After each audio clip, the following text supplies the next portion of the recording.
Hey guys, Derek here for another video.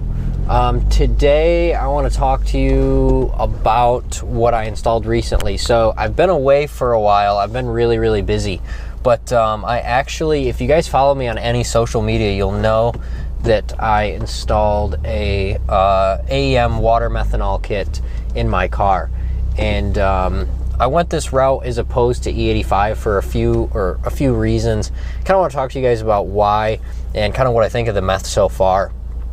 So I went the route of Meth instead of E85 or flex fuel because I know with flex fuel, if you go that route, you do have chances of ruining the high pressure fuel pump because this car is direct injected.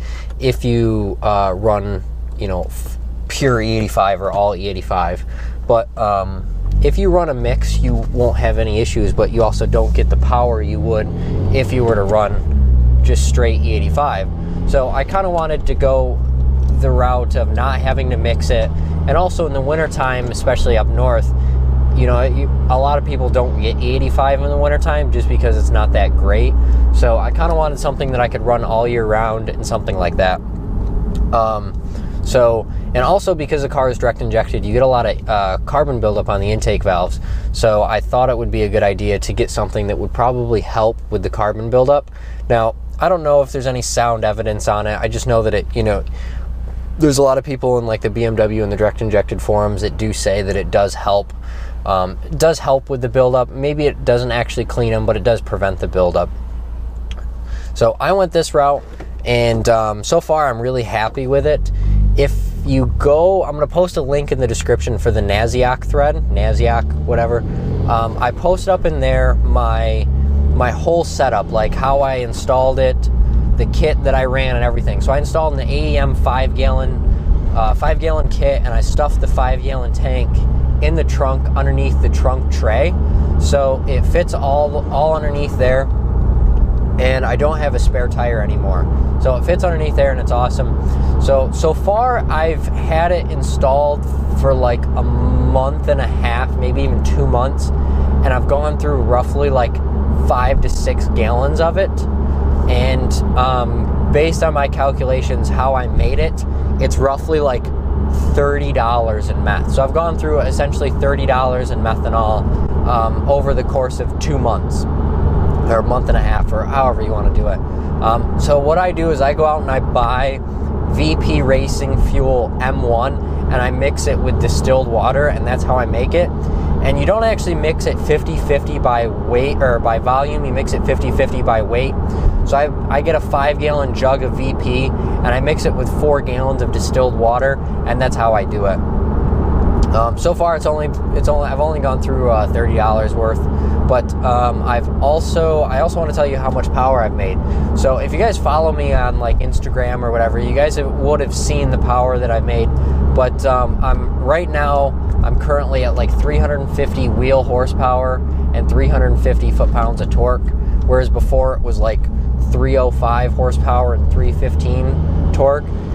It's a lot faster than it was, like significantly faster than it was, and it's been able to beat a lot of cars, or it's kind of now in this level where it's a lot faster than any 4-cylinder cars. Now I'm excluding a lot of cars, but I'm just saying that in the general realm of thing,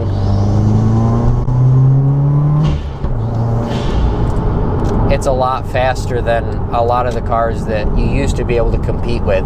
Especially like if guys for this platform, if you know, are tuned on E85, they'll tell you the same thing, that you know, you're kind of in a whole different league of cars just based on power levels because it's so much faster. So I like the power that I have now, and I think it's really good. I really like the kit that I installed. It was kind of a pain in the ass. My buddy Caleb, who you've seen, he's got the blue STI in some of my videos. He was the one who helped me fabricate everything up, and I want to thank him. If you check out the NASIOC thread, you'll be able to see everything.